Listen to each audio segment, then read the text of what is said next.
Hi friends, మా transformer అయితే కాలిపోయింది. అందుకే మళ్ళీ కొత్త ట్రాన్స్ఫార్మర్ వేసుకొచ్చాము. కొత్తది అంటే ఆల్రెడీ రిపేర్ అయినది అన్నట్టు.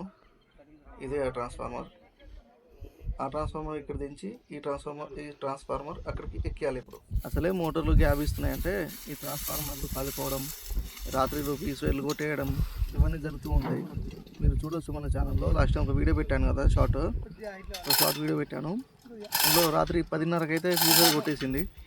ఆ రాత్రి వెళ్ళి ఖచ్చితంగా ఫీజ్ వైర్ పెట్టాల్సిందే. ఎందుకంటే ఆ ఫీజ్ వైర్ పెట్టకుంటే ఖచ్చితంగా మోటార్లు మార్నింగ్ వరకు మళ్ళీ మోటార్ నడవాయి. ఇప్పుడు ఈ ట్రాన్స్ఫర్ మీద 3 మోటార్లు ఉన్నాయి. అది నడవకుంటే ఇప్పుడు ప్రాబ్లం అవుతుంది మళ్ళీ మార్నింగ్. అందుకని చెప్పేసి 10:30కి అయితే ఫ్యూజ్ వైర్ పెట్టడం అయితే జరిగింది. ఇప్పుడేమో ఈ ట్రాన్స్ఫార్మర్ కాలిపోయింది. మళ్ళీ 2 రోజులు అయింది ఇప్పుడు వాటర్ లేక.